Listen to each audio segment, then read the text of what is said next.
और अधिक सत्संग सुनने के लिए हमारे चैनल को सब्सक्राइब करें तथा घंटी जैसे बटन को भी दबाएं और ऑल का ऑप्शन चुनें। सत्संग। तो सिकंदर लोधी बोला जी वो क्या करना पड़ेगा शिष्य बनने के लिए? आपने ये करना पड़ेगा, मांस नहीं खाना होगा, छूना भी नहीं होगा, और किसी को सजा गलत नहीं देगा, न्याय करेगा, किसी को सताएगा नहीं। तो उसने कहा जी ठीक है, मांस नहीं खाऊंगा और तेरे राज्य में कोई भी जीव हिंसा ना हो। तो यहां वो व्यवस्था जाहिर करता है कि भगवान आप तो जानी जान हैं, मैं मांस नहीं खाऊंगा, लेकिन जीव हिंसा का प्रतिबंध मैं लगा नहीं पाऊंगा क्योंकि ये मुसलमान समाज बहुत ज़्यादा है, आप भी जानी जान हो। तो परमात्मा ने ये कंडीशन लूज कर दी कि ठीक है, तू मांस नहीं खाएगा और कोई बुराई नहीं करेगा, बीड़ी शराब तम्बाकू हुक्का भी प्रयोग नहीं करेगा। मुसलमान हुक्का बड़ी चाव से पीते हैं, वैसे सारे पीने लगे, तो उस समय वो पीते थे, तो उसने कहा कि नहीं, वो सब मान नहीं सकते और परमात्मा को अपना शिष्य बनाया। तो कहने का भाव ये है कि अब सम्मन और नेकी दोनों जहां भी जाते थे और बहनों को चूड़ियां पहनाते थे तो ये जिक्र किया करते थे, ऐसे ऐसे कथा सारी सुनाया करते थे। तो वो जितनी बहनें थी वो मजाक करती थी बाद में कि ऐसे इनके गुरु होते तो इनको ऐसा ऐसा दारिद्र है इनके ऊपर, इतने निर्धन है, समय पर कई बार आटा भी नहीं होता, मांग कर ले जाते हैं, तो ये इनको क्यों ना धनी बना देता। तो उनको भी एक आदमी ने टोक दिया था ऐसे ही कह करके कि यदि ऐसे तुम्हारे गुरु हैं तो तुम्हें धन क्यों नहीं देते। लेकिन वो दृढ़ भगत थे, संसार की बातों पर विश्वास नहीं करते थे। हम मार खाते यहाँ, जैसे एक भक्त मुझे कई कहते हैं कि जी मेरी पत्नी बीमार है, मुझे रोग था वो तो ठीक हो गया, अब मेरी पत्नी नहीं स्वस्थ हो रही है, मैं किसी को समझाता हूं तो कहते हैं तो अपनी पत्नी को तो ठीक करा ले फिर बात बताना। तो बच्चों यहाँ भ्रमित ना होना, आप अपनी क्रिया विश्वास के साथ करते रहना, समाज की तरफ देखकर आप भगवान से दूर ना होना, फिर मालिक साथ नहीं देगा। अगर आपके मन में यह बात आ गई कि लोग क्या कहेंगे, मेरी पत्नी को तो लाभ हुआ ही नहीं है, तो आप भी छोड़ दोगे भक्ति और उसको तो फिर होना ही नहीं था। तो उसकी कोई चाकरी में कमी है, उसकी कोई सेवा में कोई मर्यादा में त्रुटि है, इस कर से जब आपको लाभ हो गया और पत्नी को हो नहीं रहा, क्या भगवान दो हैं, मालिक तो वही है। अब जैसे एक मेन पावर आई है लाइट की, बिजली की, और उसको दो घरों में कनेक्शन है, एक के सब पंखे चल रहे हैं, दूसरे का नहीं चल रहे, कनेक्शन उसी से है। लाइट तो सेम है, बिजली तो सेम पावर की है, उसके क्यों नहीं चल रहे? कोई डिफेक्ट है उसकी लाइट में, आगे कोई कनेक्शन में डिफेक्ट है, उसको चेक करो और फिर देखो होंगे क्यों नहीं। तो इस प्रकार वो दृढ़ थे कि इनको कहने दे, हमने तो भगवान की वाणी पर विश्वास है। कबीरा सब जग निर्धना और धनवंता ना कोई, और धनवंता सो जानिए जिस पर राम नाम धन होए। फिर दूसरी भगवान बताते थे कि राम रटत दारिद्र भलो, राम रटत निर्धन भलो, टूटी घर की छान, वो सुंदर महल किस काम के जहां भक्ति नहीं भगवान। और फिर क्या बताते हैं, राम नाम रटते रहो, राम नाम रटते रहो, जब तक घट में प्राण, और कभू तो दीन दयाल के बनक पड़ेगी कान। ये फार्मूले बताए परमात्मा ने दल डांटने के लिए इस भक्ति मार्ग पर, सच्ची भक्ति पर। इनको अपना कर, इनको अप्लाई करके तब आगे बढ़ना आप सफल होगे। तो उनको ये था कि कदे तो दीन दयाल के भनक पड़ेगी कान, क्या उससे छुपा है जब हम उसके हो चुके हैं। तो भगवान से क्या छुपा है, क्या उनको पता नहीं हमारी निर्धनता और हमारे दुखों का? लेकिन हमें जो धन मिल गया है वो किसी के पास नहीं है, उनको इतना विश्वास था। वो उन बहनों की बातों पर परमात्मा के प्रति अविश्वास नहीं आने देते थे। तो इसलिए कहा कि सत न छोड़े सूरमा और सत छोड़े पतजा और सत के बांधे लक्ष्मी फेर मिल गया। कि सत न छोड़ना, अपनी मर्यादा पर दृढ़ रहना, विश्वास रखना, देखना खेल दाता के आन देश में।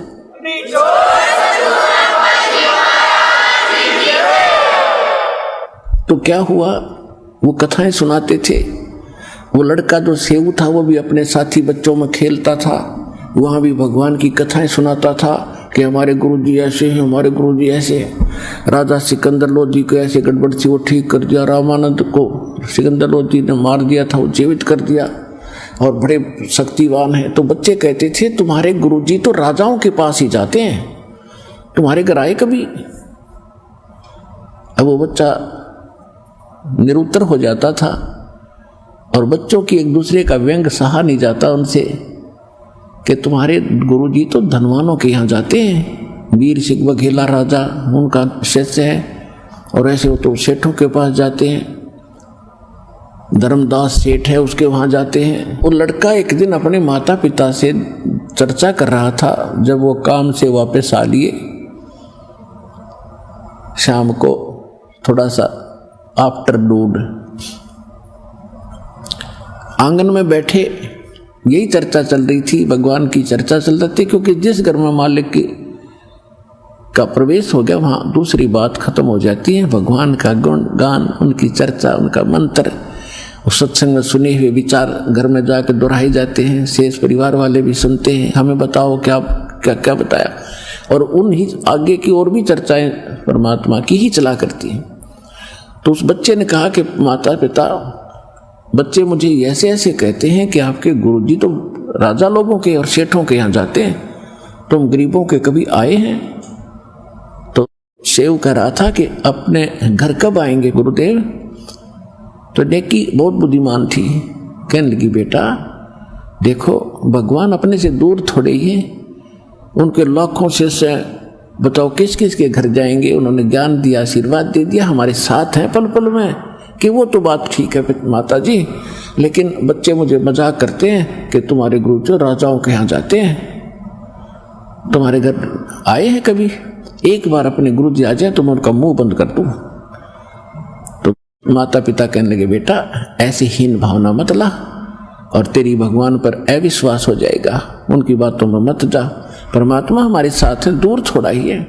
नहीं वो बात तो ठीक है माता जी, एक बार वो आ जाए ना गुरुजी अपने यहाँ तो फिर तो बात ही कुछ और। ऐसा कह के उसकी आंखों में आंसू आ गए कि बच्चे मुझे बहुत व्यंग करते हैं, और ये संभव हो नहीं रहा क्योंकि उनके शिष्य गने हैं, गुरुजी हमारे यहाँ आ नहीं सकते। कहते हैं पहुंचूंगा क्षण एक में जन अपने के काज। ये दुखी थोड़ा होने देते अपनी आत्मा को। इतने में उधर से परमात्मा ने तैयारी की। एक कमाल नाम का शिष्य था जो परमात्मा ने जीवित किया था मुर्दे से, एक मुर्दा बहता हुआ आ रहा था। शेख तकी नाम का एक सिकंदर लोधी का धार्मिक गुरु था, मुसलमान, वो बहुत ईर्ष्या करने लग गया था परमात्मा से, जिस कारण से उसने एक कंडीशन रख दी थी कि कोई मुर्दा मेरे सामने जीवित करके कबीर साहब दिखावें तो मैं मानूं कि ये कोई अल्लाह का पैगंबर अवतार है, अन्यथा मैं नहीं मानूंगा, और मुसलमान धर्म के लोगों को भड़का दूंगा और सिकंदर तेरे विरोधी कर दूंगा मैं, क्योंकि वो धार्मिक गुरु था सिकंदर लोधी का, और पूरे मुसलमान समाज पर उसका होल्ड था। तो सिकंदर लोधी घना चिंतित हो गया था कि यह बात ही बिगड़ेगी, स्वस्थ तो हो गया लेकिन रात जाओगा। उस चिंता से ग्रस्त देखकर परमात्मा ने कहा था कि सिकंदर लोधी इसको कह दो मुर्दा ले आवे कोई। तो उसी समय दरिया के किनारे ये बातें हो रही थी, उसी समय एक मुर्दा जो परिवार वालों ने अंतिम संस्कार करके जल प्रवाह कर दिया था। कुछ ऐसे कबीले हैं ना गाड़ते हैं जमीन में ना जलाते हैं, वो जल प्रवाह कर देते हैं। वो मुर्दा आ रहा था 13 साल के बालक का। परमात्मा ने उस मुर्दे को जीवित करके वहाँ सबके सामने प्रमाणित कर दिया था कि Kabir is God, I am God, अल्लाह अकबर हूँ मैं। तो वो जीवित करा। फिर उस बच्चे को जब जीवित कर दिया परमात्मा ने, सब ने कहा था कमाल कर दिया, कमाल कर दिया, तो उसका नाम कमाल रख लिया। और अपने साथ अपने पुत्र के रूप में रखा। वो लड़का, उसमें थोड़ा अभिमान हो गया था कि मेरे जैसी सेवा कोई कर नहीं सकता। जैसे अर्जुन में अभिमान हो गया था कि भगवान मेरे जैसा सेवक कृष्ण जी आपका कोई नहीं, तो उसका भ्रम उसने निवारण किया था ताम्रध्वज के घर जाके। और मोरध्वज के घर जाकर जब उन्होंने अपने सामने बच्चे को काट दिया, तब कृष्ण जी ने कहा था अर्जुन अब सेवक आप हो या ये है एक नंबर के, कि जी ये है एक नंबर के, मैं तो कदे भी ना कर सकता इसका, हमने बच्चे ने काट दूं। तो कहने का भाव ये उसी, अब आपको दो भगवानों की, समर्थ की और इस छोटे भगवान की भिन्नता बताई जा रही है कि छोटे मोटे थोड़े बहुत गुण तो सभी में मिलते जुलते होते, लेकिन समर्थ के गुण फिर आगे चल के अलग ही होते हैं। वो तो एक ताम्रध्वज लड़के को जीवित किया, यहाँ हजारों प्रमाण दे देगा दास, और आज यहाँ होने लग रहे, यहाँ होने लग रहे। आज से चौथा दिन है, एक माई अपने दोते को लेकर आई थी यहाँ पर, वो आई होगी आज अवश्य, 1.5 वर्ष का बालक और उसकी लड़की साथ में, उस दोते की माँ। और वो बता रही थी जी ये लड़का आज परमात्मा कबीर जी की दया से इसको जीवन दान मिला, हमने नाम भी नहीं ले रखा था। सत्संग सुनते थे साधना टीवी पर डेली, उसका पिताजी यानी दामाद उस माई का वो भी आया हुआ था। चौथा दिन है, उस दिन लड़का बाल्टी में चढ़ गया पानी की भरी में, कैसे पटड़ी पुटड़ी पर चढ़ के उसमें मुंदे मुंह गिर गया। 2-2.5 घंटे पड़ा रहा, किसी ने संभाला नहीं। जब देखा खोज हुई तो उसमें मरा पाया, उसको बाहर निकाला, आसपास गांव के जो वैद्य थे उन मृत डिक्लेयर कर दिया। उसने परमात्मा पुकारा आपको, किसने? लड़के के पिता ने, हे भगवान धरती पाया है तो मेरा बालक जीवित कर दे। 2 सेकंड में बच्चा नो एकदम हिचकी लेकर खड़ा हो गया।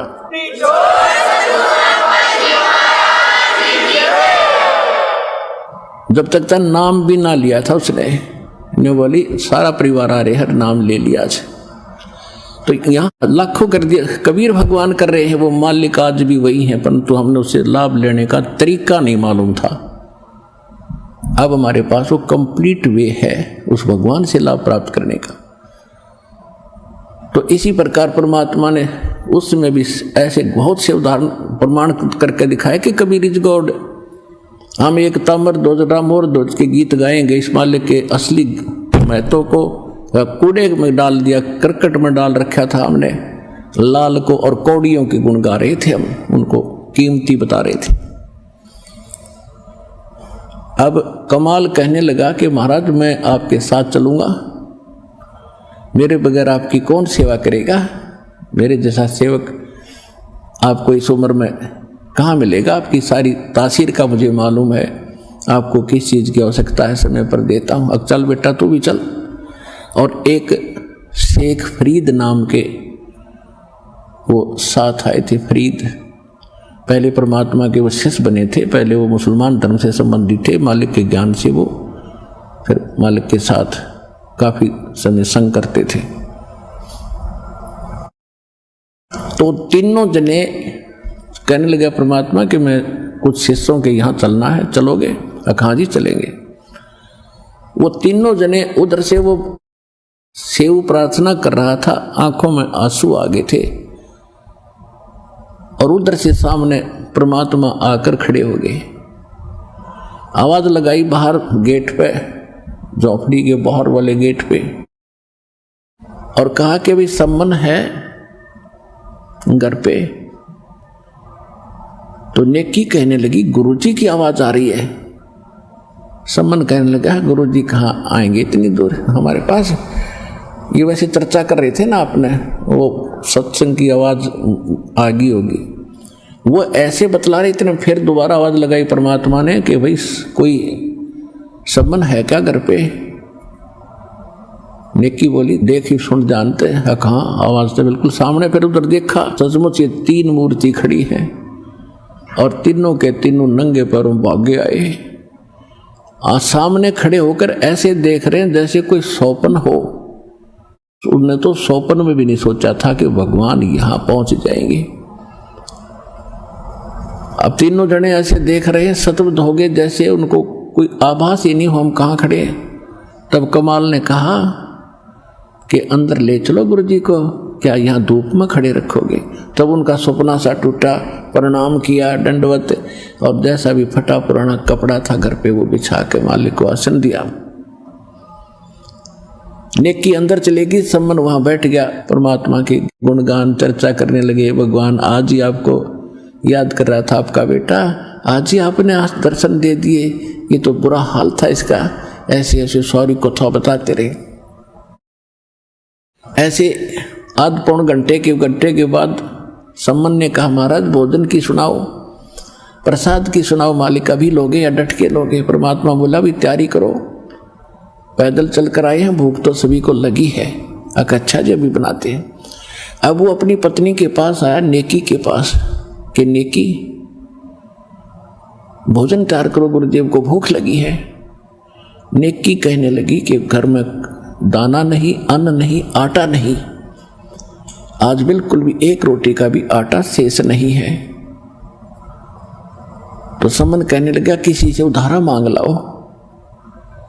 नेकी कहने लगी मैं उधारा मांगने गई थी, जहां मुझे आशा थी सबने मना कर दिया है, और मैंने ये कहकर मांगा कि हमारे गुरुजी आए हैं, हमें आटा दे दो उधारा, आपका तुरंत ही दे देंगे कुछ ही दिनों में। तो उन्होंने कहा कि जब तुम्हारे गुरु इतने शक्तिशाली प्रबल हैं, कथा सुनाया करते हो, तो तुमने क्या जरूरत है मांगने की, हमारे पास आटा नहीं है, जाइए। आज वो जानबूझकर बकवाद हमारे साथ कर रहे हैं और इसका बहुत बड़ा हमें दुख हो रहा है और इनको बड़ा हानि हो जाएगी।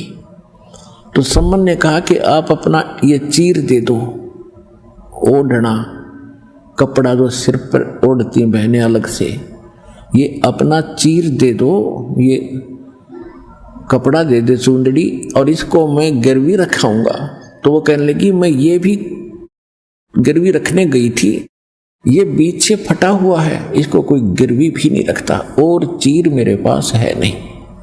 इतने निर्धन थे लेकिन दृढ़ भगत थे। अब सम्मन कलेजा पकड़ कर बैठ गया जमीन पर, चक्कर आने को हो गया कि भगवान मुझ नीच को ऐसा दुर्भाग्यशाली जन्मा है, मैं कितना पापी रहा हूँगा पिछले जन्म में, मैंने दान नहीं किया, मैंने कोई पुण्य नहीं किया, जिस कारण से परमात्मा बताते हैं जो दान करता उसी को धन मिलता है।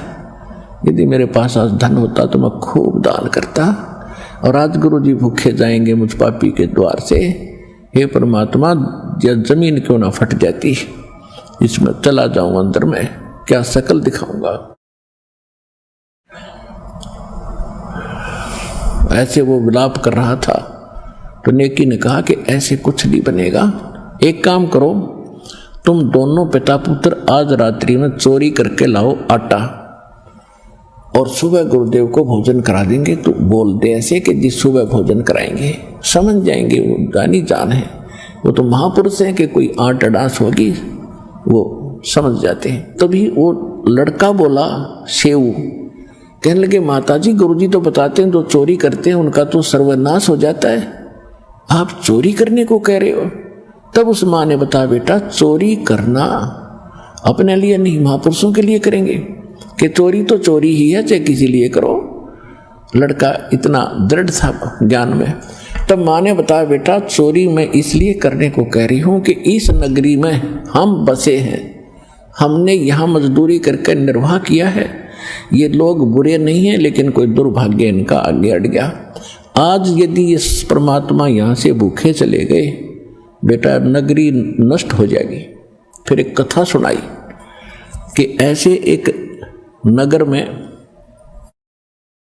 अभिमानी पैसे वाले लोग बहुत थे, साधु संत आते थे, वो केवल अपने ही किसी इष्ट को पूजा करते थे, उसके अतिरिक्त किसी भी संत को या किसी भिखारी को दान नहीं देते थे, और दान तो दूर है वो भोजन भी नहीं देते थे, और उनको कहते थे तुम करके खाओ ऐसे।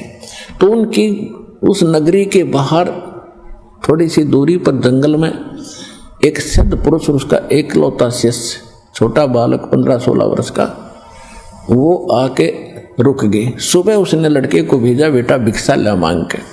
तो सारे नगर में वो मांग कर चला गया, किसी ने भिक्षा नहीं दी, ना रोटी दी, पैसा नहीं लाना, आटा लाना, या अपनी बनाई रोटी लाना।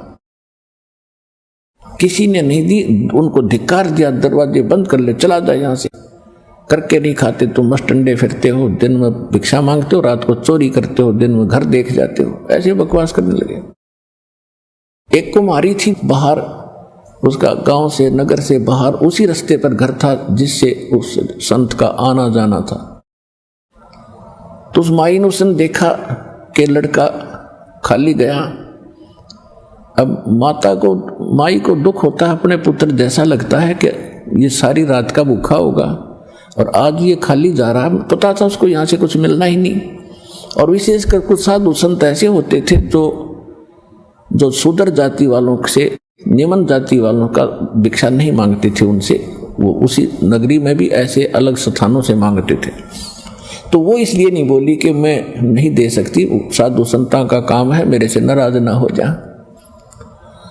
तो उसने जाके बताया, महाराज जो ऐसे नालायक आदमी है, कोई देता ही नहीं और धिक्कार रहे मुझे। उनका गुरु बोला, बेटा कल फिर जाना, सुबह फिर जाना।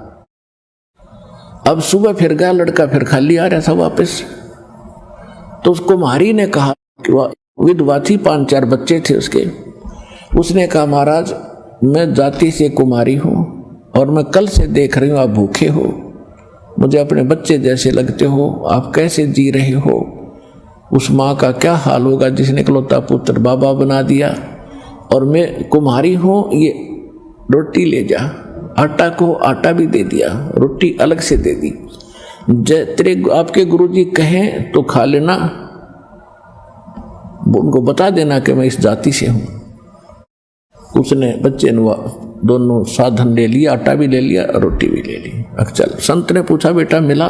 कि नहीं, जहां से मुझे आपने लाने की आज्ञा दी थी उच्च घरों से, वहां से नहीं मिला। एक ऐसे कुम्हार जाति की माई ने ये शब्द कहे हैं। और बेटा मुझे मालूम था कि यहां से तुझे ये आटा देंगे नहीं, भिक्षा नहीं देंगे, बहुत अभिमानी लोग हैं। तो संत ने कहा कि वापस जा और उस माई ने कह दे कि इस नगर को छोड़ दिया शाम तक और किसी को बताएगी नहीं। आज रात को ये 12 बजे के बाद ये नगर नहीं रहेगा। ये इतने अभिमानी और संतों का अनादर करने वाले लोग हैं। और उसको कह दिए कि जहां तू अब जितना शीघ्र हो यहां से निकल और सामने जहां तू पहुंच जा वहीं रुक जाना, तू वहीं बस जाएगी, तेरे नाम से नगर होगा, गांव होगा, पूरा तेरा पूरा वहां पर वास हो जाएगा। अब उसने वापस आकर बताया कि माई पे गुरुदेव ने ऐसे ऐसे कहा है और मेरे गुरुजी बड़े सिद्ध पुरुष हैं, जो कह दिया फाइनल है। अपने सारे सामान ने लाद के गधों पर और निकल जा और बताना नहीं किसी को, आज रात के 12 बजे ये नगर नहीं रहेगा। तो वो समझ गई कि जो कह दिया संत ने फाइनल है, और जहां तू रात तय हो जा वहीं रुक जाइए, वहीं बस जाएगी। तो ऐसे ही यहाँ एक कुम्हारिया गांव है, उसी के नाम से बसा हुआ है। और ये अग्रोहा नाम से अग्रवालों का, लालाजियों का एक वो नगर था, वो सारा ऐसी एक सिद्ध के ने नष्ट कर दिया था। तो कहने का भाव ये है, वो चली गई और फिर वो रात के समय वो होना ही था। तो वो ऐसी घटना घटी था, क्षेत्र के लोग देखने आए, पूछा, कारण पूछा, फिर उस माई ने बताई सारी कहानी। तो सब नगर वालों की इतनी आस्था बन गई, वहाँ उसके नाम से मकान बना दिया, उसके लिए किले एकड़ दे दी, सैकड़ों, तू रहे यहाँ बस ठाट से, और बेबे हमारी बहन है तू यहाँ बस ठाट से, एक पूरा गांव बस गया उसके नाम से। अब कहने का भाव ये है कि जिस नेकी ये बता रही थी कि बेटा यदि आज ये परमात्मा यहाँ से भूखे चले गए, यो नगर का नाश हो जाएगा। बेटा हम तो जानकार हैं, ये तो अनजान हैं, इन्होंने तो आग में हाथ दे दिया, और बेटा हमने बचाना पड़ेगा इनको, इसलिए तुम चोरी करके लाओ। एक तरफ तो ये इतने जीव मरेंगे, एक तरफ बेटा हमने आपत्ति आओगी वो आ लेगी।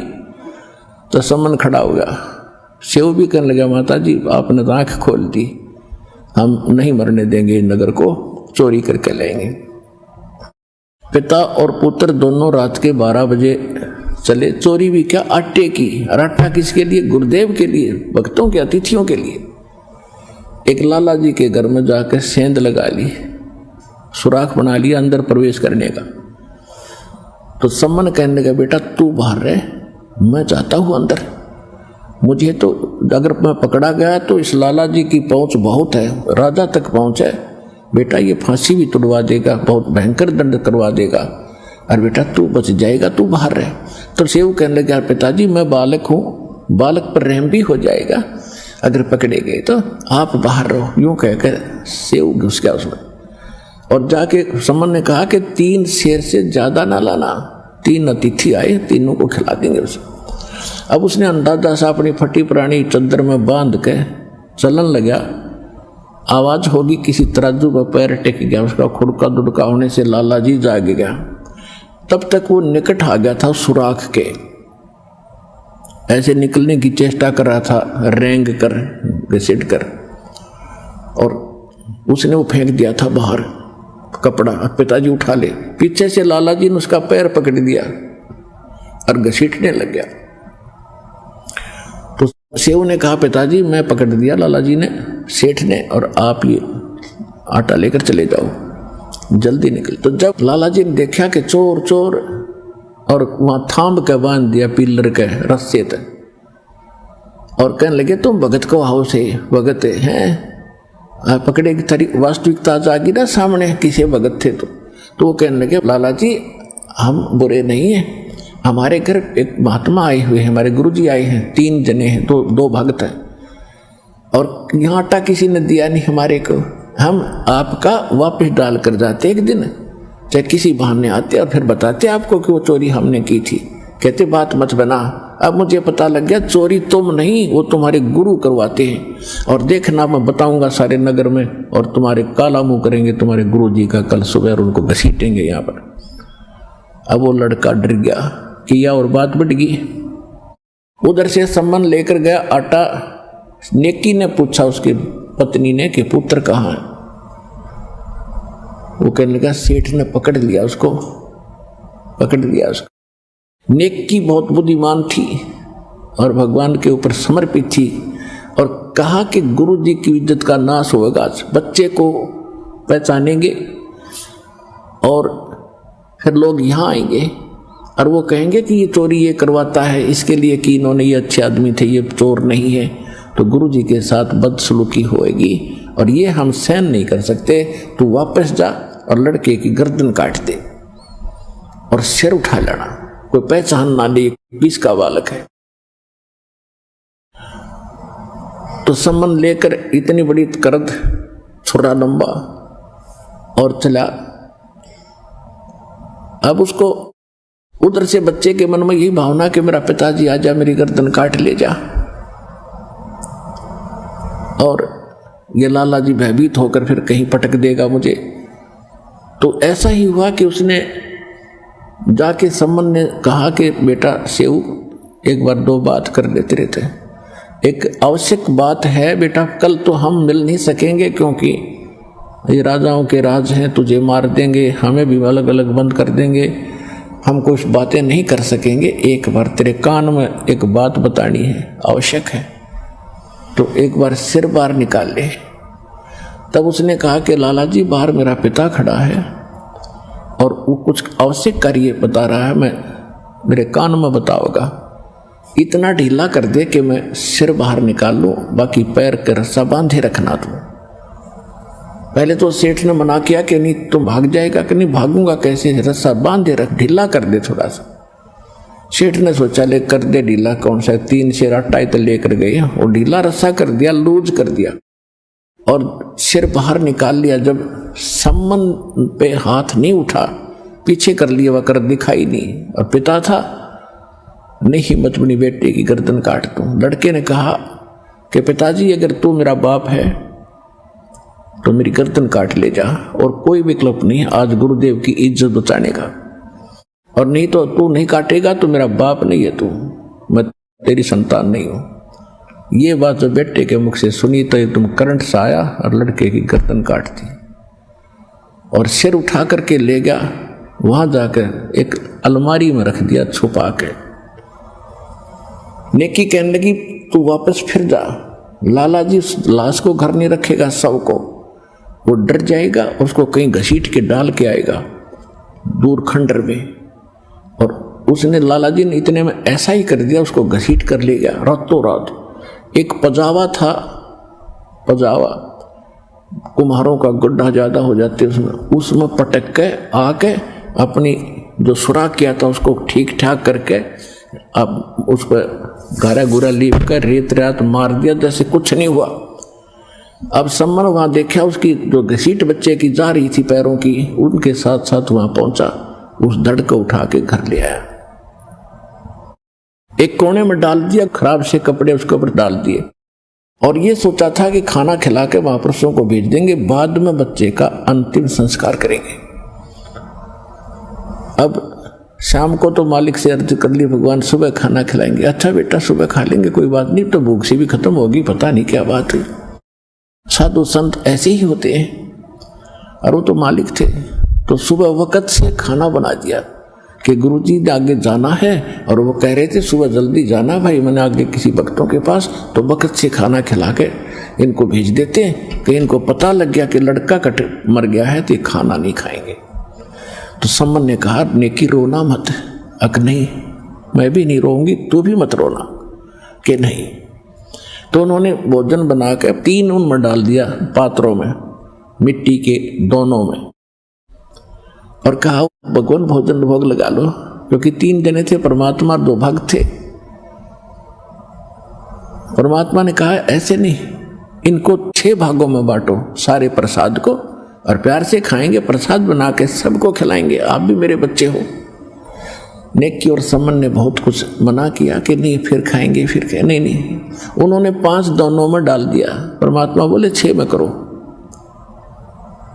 कि बच्चा तभी जागा नहीं है, सो रहा है, कोई बात नहीं, उसको भी खिलाएंगे प्रसाद प्रेम। अब ज्यादा बात ना बढ़ाने से उन्होंने चलो 6 में कर देते हैं। आवाज लगाएंगे, कहेंगे जी उठता नहीं, कहीं खेलने चला गया होगा। उन्होंने तो ये सोचा ऐसे कह दूंगा जा करके कि वो तो कहीं बाहर चला गया, महाराज जी यहाँ है नहीं, ऐसा सोच कर 6 में कर दिया।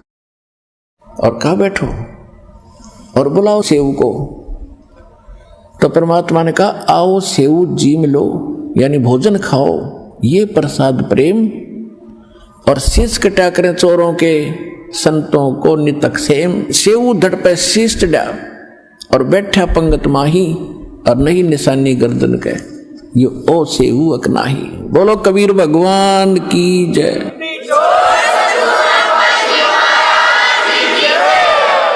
एकदम सेऊ के धड़ पे वो अपने आप ताक से उठ कर सिर लग गया, और उठकर भागा आया कि आ गया गुरुदेव, आ गया गुरुदेव, और बैठ गया उस पंगत में, यानी उन 6 की लाइन पूरी होगी पंक्ति।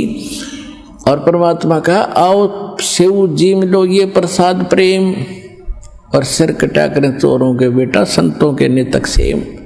और सेव धड़ पे सिर चढ़ा और बैठा पंगत माँ, और नहीं निशानी गर्दन के, यू ओ सेव उगना, निशान भी नहीं था उस बच्चे के।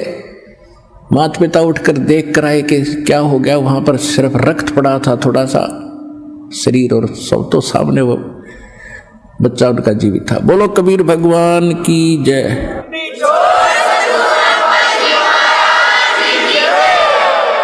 अब उनको विश्वास नहीं हो पा रहा था कि हे भगवान।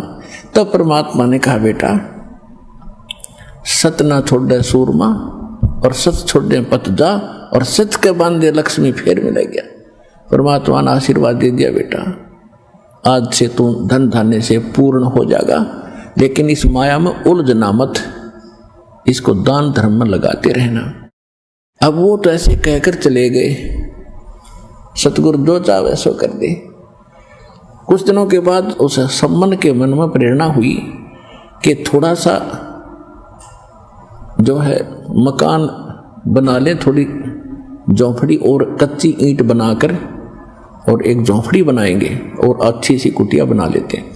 वो जब खोदने लगा, नीम खोदने लगा, तो उसमें बहुत गणे असरफी मिली सोने की। अब उसने समझदारी से काम करके उनको धीरे धीरे करके वो अपना कुछ ऐसा व्यवसाय बढ़ाया, लोगों को ये लगा कि जैसे इसने कोई व्यवसाय शुरू कर दिया, इससे बढ़ गया, 1 नंबर का सेठ हो गया। उससे जीवन में वही सम्मान उस नगर के अंदर 1 नंबर का धनवान व्यक्ति कहलाया।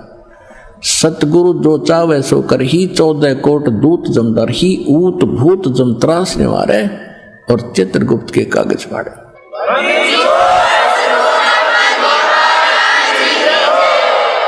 अपने आत्मा ये थी अमर कथा, ये थी सत्यनारायण कथा। ये तो इन्होंने कूड़े के ढेर में डाल दी, हमारा छीट भी नहीं लगने दी। और एक गीत गाया करते, मोरध्वज का लड़का जीवित कर दिया कृष्ण भगवान, मोरध्वज का लड़का जीवित कर दिया कृष्ण भगवान। अब कृष्ण जी की सती थी अब सामने आई तो विष्णु अवतार थे, और विष्णु की क्या सती थी आपके सामने स्पष्ट कर दिया दास ने, सब प्रमाण दे देकर। ये देखो, जैसे दादू साहब कहते हैं, और संत सब कूप हैं और कहते धरीता नीर, और दादू अगम अपार है वो दरिया सत कबीर। अब एक तो छोटा मोटा कुआ हो, वो तो एक पीन पान का काम थोड़ा बहुत कुछ मोहल्ले का चला सकता है, वो सारा काम नहीं कर सकता। इसी प्रकार कोई झरना दरीता नीर यानी झरना बह रहा हो तो कुछ क्षेत्र में थोड़ी बहुत सिंचाई कर सकता, बाकी क्षेत्र भूखा ही भरेगा। और एक दरिया बह रही हो वो सारे काम करे। तो ये छोटे मोटे गुण तो साधु संत इन छोटे मोटे भगवानों में सब में होते हैं, लेकिन इतना अंतर समझना, और संत सब कूप हैं कहते झरीता नीर, दादू अगम अपार है वो दरिया सत कबीर। तो ये वो समर्थ है जिसमें सारे ही गुण संपन्न हैं, वो भी काम कर सकता है, और उनसे आगे भी जो सबको सुख दे सकता है वो कबीर भगवान है। अब धर्मदास जी ने फिर एक प्रश्न किया, कहने लगे मालिक आप कहते हो कि वैसे तो मुझे अविश्वास होना मेरा गलत है, लेकिन प्रश्न ना करूंगा तो मुझे कचोटते रहेंगे कि जैसे श्री कृष्ण जी के पास एक विपर सुदामा बहुत निर्धन था, और वो 2 मुट्ठी चावल लेकर गया था सूखे, उनको खा करके एक उनका बहुत सुंदर महल बना दिया उस द्राविड़ देश में। सुदामा जी का कितना सुंदर महल बना दिया, उसको धन दे दिया। तो इन बातों से हम बहुत प्रभावित हैं मालिक। तो पुण्यात्मा दास बताएगा उस समर्थ की महिमा। देखो, अब जैसे आपको पता है कि ये किस सत्र के भगवान है। जैसे एक तो मंत्री, कोई राज्य का प्रांत का मंत्री, वो भी थोड़ी बहुत राहत दे सकता है, लेकिन जो प्रधानमंत्री देगा वो नहीं दे सकेगा। इतना अंतर समझना। अब क्या था, जैसे सुदामा जी को केवल कितना दे दिया, एक कोठी बनवा दी और धन दे दिया, उसका वो एक जीवन थोड़ा सा व्यापन ठीक हो गया। और जन्म मृत्यु ना सुदामा की बची ना कृष्ण की, पशु योनि में जाना ना कृष्ण का बचा ना सुदामा का बचा। अब कथा सुनाता दास। एक तैमूरलंग नाम का लोहार था, मुसलमान लोहार, और परमात्मा कहते हैं जो जन मेरी शरण है ताका हूं मैं दास, और गेल गेल फिरता रहूं जब तक धरती आकाश। अब परमात्मा पिछले संस्कारी हंस होते हैं उनके। अब तैमूरलंग की माँ बड़ी भाग्यवान थी, मुसलमान जाति में थे, इतनी दयालु थी कि आए अतिथि को भूखा नहीं जाने देती थी। कई बार ऐसी अतिथि होती थी, जैसे कोई रास्ता चलता राहगीर भी होता था, यात्री को भी प्रार्थना करके भोजन खा के जाना जी, वो भोजन खिलाती थी। तो बच्चे में वो संस्कार साथ साथ पल रहे थे। अब उन्होंने क्या किया, कई बार ऐसे होता था कि अपने खाने का उनके पास भोजन नहीं बचता था, माता बेटा दोनों भूखा सो जाते थे और अतिथि को पूरा संतुष्ट कर देते यात्री को। वो क्या करता था, इतना निर्धन था तैमूरलंग कि अन्य साहूकार लोगों की, धनी लोगों की भेड़ बकरियां चराया करता था, उससे उनको कनक मिलती थी मेहनताना। उसके साथ साथ एक पार्ट टाइम और टाइम करता था, पार्ट जॉब, एक लोहार के एहरन पे चोट लगाने की मजदूरी करता था शाम के समय। इतना निर्धन था, तब माँ बेटा दोनों का गुजारा मुश्किल से हो रहा था। उधर से वो रोटी लेकर गया था, घर से बांध कर ले जाता था, खाना खा चुका था। तब परमात्मा वहां पहुंचे और एक फकीर साधु के रूप में।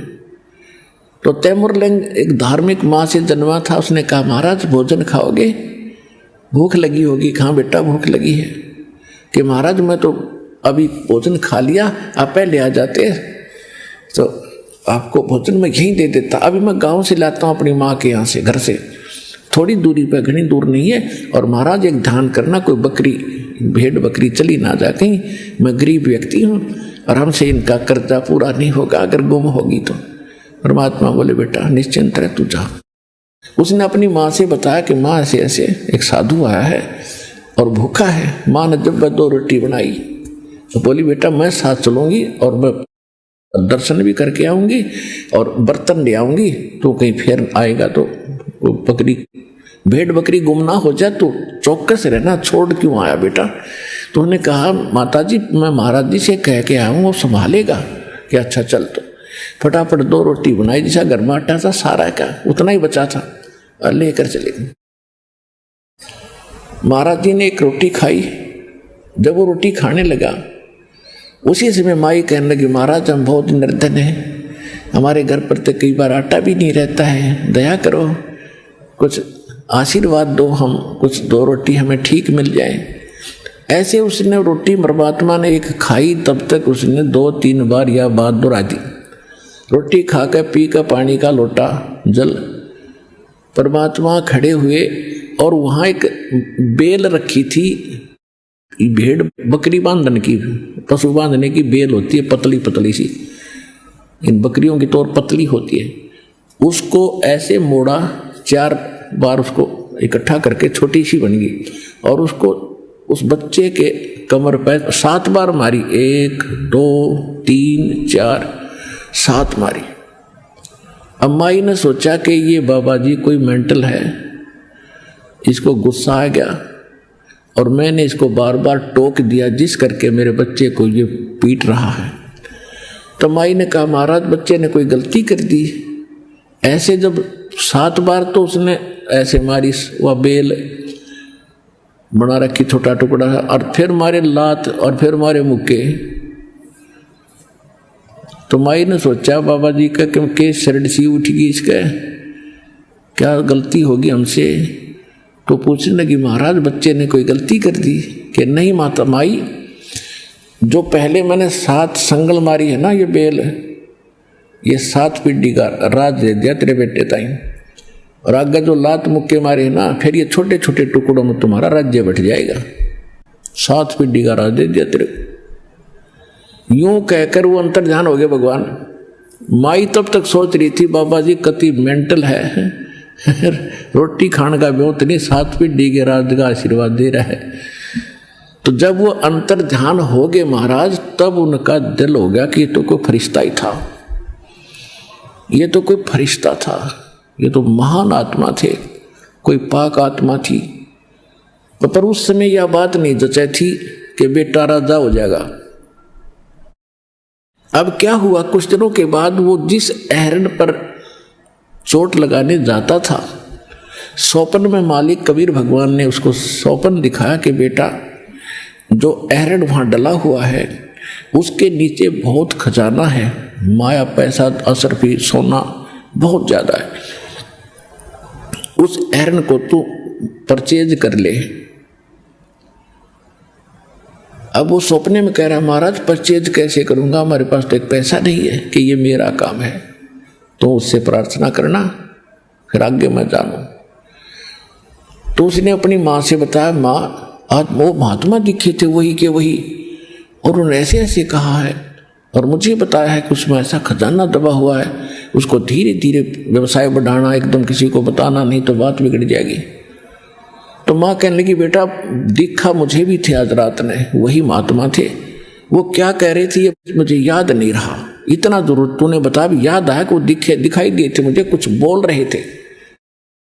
तो उसने बताया माता जी ऐसे ऐसे कहा कि बेटा है तो असंभव, फिर भी प्रार्थना करके देख ले। जब बोला है तो उसी दिन शाम ने उसने उस ऐर पर उधर से परमात्मा कहते हैं जब करे करावा साईं मन में लहर उठा और दादू सिरदर जीव के आप बगल हो जा, उधर से ऐरन वाले के मन में यह प्रेरणा कर दी कि ये स्थान मेरे लिए थोड़ा है और बाहर मेरा अपना प्लाट है, इसको कोई मोल ले ले, चाहे उधार ले ले साल भर के लिए, मैं उधार भी दे दूंगा और मैं वहां अपना आयरन लगा लूंगा, वो अच्छा ठीक व्यवस्था कर लूंगा। तो उस दिन वो तैयार करा मालिक ने उधर से आयरन वाला, उधर से उस गरीब ने प्रार्थना की कि भाई मैं भी तेरा लोहार भाई हूँ और मेरी इच्छा है कि मैं थोड़ा बहुत काम अपना स्वयं कर लूँ, ये आयरन मुझे दे दो। कि पैसे कब देगा? कि पैसे तब है नहीं, उधार लूंगा फिर दे दूंगा पाई पाई कमा करके।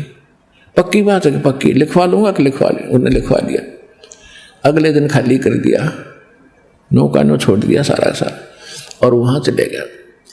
उधर से माँ बेटा ने दोनों ने दीवार बनाई मिट्टी की, उसके ऊपर एक झोपड़ी डाली, फिर लगे खोदने। वो तो जो मालिक ने भर रखा था खजाना सारा पाया। तो उसने क्या किया, धीरे धीरे पहले बकरियां खरीदी, बकरी भेड़ खरीदी, फिर उनको बेचा, फिर खरीदी, फिर बेचा, से दिखाया 1-2 महीने। फिर उसने घोड़ों का व्यापार शुरू किया। तो लोगों ने सोचा भाई तैमूर लंग तो सेठ हो गया और इसके इस व्यवसाय ने इसका हाथ पकड़ लिया, किस्मत जागेगी इसकी, जहां हाथ लगाता है इसको तो वारे नारे हो जाते। और वो धन हाथ लग रहा था, मालिक का दिया उसको। उससे पहले जब वो पाली जाता था, गवाला था भेड़ बकरियों का, उस समय एक राजा था उस नगरी का आसपास का। तो वो इतना नालायक था कि गांव की कोई युवा लड़की सुंदर होती, उसी को अपने सैनिकों द्वारा उठवा ले जाता था और अपनी हवस का शिकार करता था। एक उसी के मोहल्ले की लड़की पशुओं के लिए चारा लेकर आ रही थी। उधर से उस राजा के 4 सैनिक उस लड़की को जबरदस्ती उठाने की कोशिश कर रहे थे, घोड़े पर डालने की। उसने और कुछ नहीं दिखा, तैमूरलंग दिखाई दिया। उस लड़की ने आवाज लगाई, रे तैमूरलंग मेरी इज्जत बचाना भाई, मेरी इज्जत बचाना तैमूरलंग। तैमूरलंग ने देखा क्या हो गया, बहन की आवाज कहाँ से आ रही है। पाली के पास तो लठ हो है, लठ ठाग आ गया, जाते मट्टा मट उनसे पाइया गए, मारन लग गया। वो एक था, वो गिनती में कई थे, उसको अच्छी तरह ऐसा मार के डाल दिया, अपनी तरफ से उनको मर्द समझ कर छोड़ा, लड़की को उठा ले गए। जब वो होश में आया तो उसके मन में उसके बाद एक के बात रट लग रही थी कि यदि मैं राजा बन गया, इस राजा को मजा चखाऊंगा, इसने बहनों की इज्जत लूटी है, इसको टुकड़े टुकड़े करके मारूंगा। तो अब उसके हुआ फिर श्रेड उठेगी, अगर राजा बनूं, सेना तैयार करूं, धन बतेरा हो गया। अब मालिक का आशीर्वाद था कि राजा बनेगा ही बनेगा, वो तो अंकुर मालिक का डाला हुआ, वो तो फलेगा ही फलेगा। तो उसने आसपास के नगर वालों लड़कों को यही कथा सुनाई कि ये राजा बड़ा निकम्मा है, बहन बेटियों की इज्जत लूटता है। तो मेरे सैनिक